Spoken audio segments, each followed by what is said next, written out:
I'm going to show you a do-it-yourself waterproofing compound that I learned about last year at one of the bushcraft meetups that I went to. Now, some of you may have heard of it already, some of you may not. If you've not, this is probably one of the best waterproofing compounds that I've ever seen.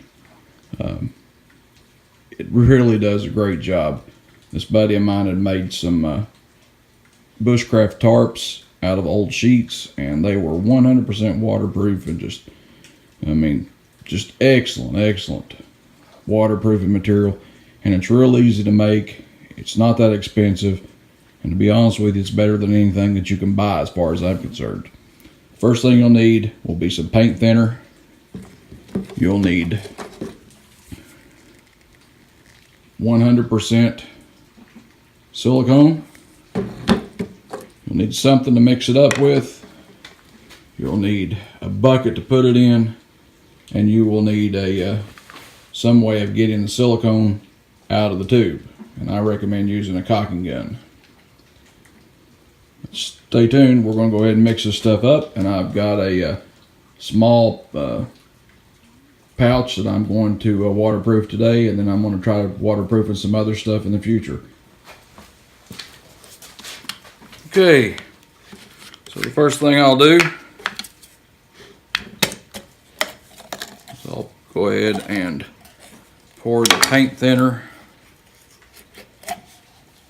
into the bucket.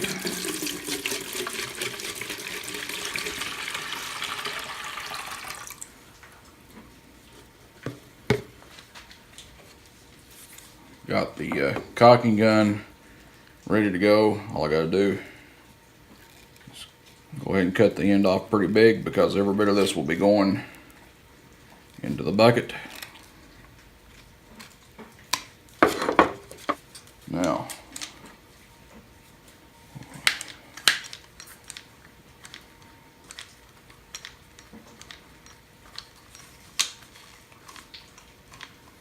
dispense this into the bucket.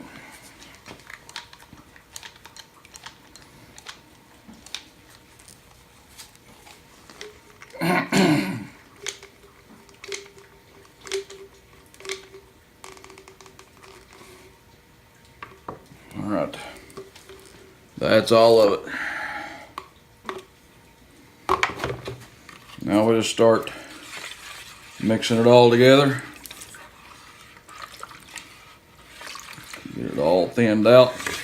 See what it looks like as you mix it. Starting to get a kind of a gel looking effect to it.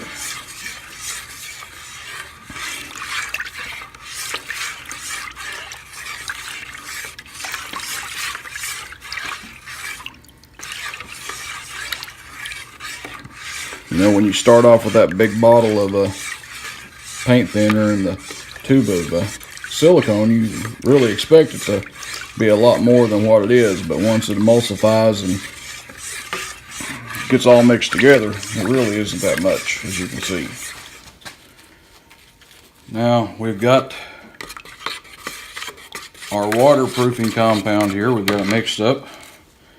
I'm getting ready to try to waterproof the first item in it. And I would highly recommend wearing some type of glove, because I guarantee you this stuff can be a bear to get off. It's recommended that you have some type of barrier to keep from dripping it on everything. Mix it up a little bit more. Still into the paddle here. Alright, this is the bag I'm going to waterproof. Old Rothco bag. Basically, you just stick it in to the compound, dip it real good, let it get in it.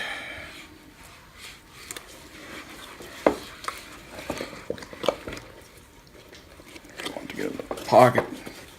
You open the pocket up, let it get in the pocket, like so.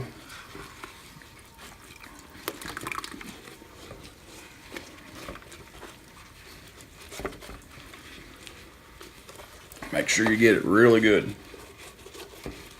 Make sure you have good ventilation too. This stuff's stout.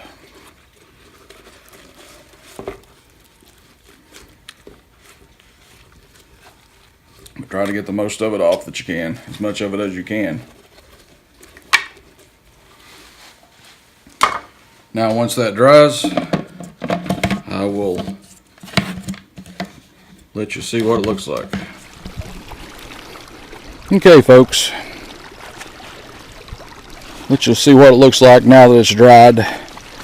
As you can see, there's not really any evidence of the silicone and the paint thinner have ever been near it. But when we stick it in the creek here in just a second, I'll show you what it does. Okay, as I said, there's no evidence that it's ever been on there, but if you look, it repels water really nice. A few little beads of it, that's it. Does not take on water. Beads right off. Now obviously a bag of this type will never be completely waterproof, but this will be really handy, say when you're backpacking in the rain or just anything. It'd be good for a fire kit to keep some of your stuff dry. But as I was saying, you know, this is a really good way of waterproofing your equipment. Okay, I hope this little video has been of assistance to someone. I hope it's taught you a little something. I'm hoping it's given you something that you can use in the outdoors. It's always handy to know alternate ways to waterproof equipment. And like I said, this silicone and paint thinner to me is a much better alternative than the stuff you can buy in the stores. Thanks for watching, and we'll see you on down the trail.